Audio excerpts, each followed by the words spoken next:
নমস্কাৰ দৰ্শকসকল আপোনালোক সকলোকে অমূল্যবাণীলৈ স্বাগতম জনাইছো।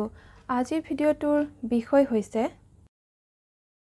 যিকোনো কামত আপুনি যদি বাধা পায় মানে সফলতা নাপায় যেনে চাকৰি হওক ব্যৱসায় হওক শত্ৰু হওক যিকোনো ক্ষেত্ৰত যদি আপুনি কেৱল পৰাজয় হয় তেনেহলে আজিৰ এই উপায়টো আপোনালোকে কৰিও যাত্ৰা কৰিব নিশ্চয় আপোনাৰ সেই উদ্দেশ্য সফল হ'ব।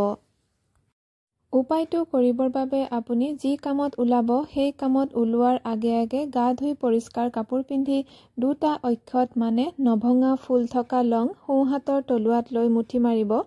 এতিয়া এই স্ক্ৰীনত দিয়া মন্ত্ৰটো 11 বাৰ জপ কৰিব। জপ কৰাৰ পিছত আপুনি এই লং দুটা লগত লৈ ওলাই যাব আৰু যেতিয়া আপোনাৰ কামটো হৈ যাব আপুনি কৰি ঘূৰি আহিব তেতিয়া এই লং দুটা মাটিত দি দিব বা আপুনি কোনো গছৰ গুৰিত দিব পাৰে বা পানীটো দি দিব পাৰে। মন্ত্ৰটো হৈছে ওম এইং হ্ৰিং ক্লিং বিজয়ায় নমঃ। দৰ্শকসকল আজিৰ ভিডিঅ'ৰ ইমানতে সামৰণি মাৰিছো। ধন্যবাদ।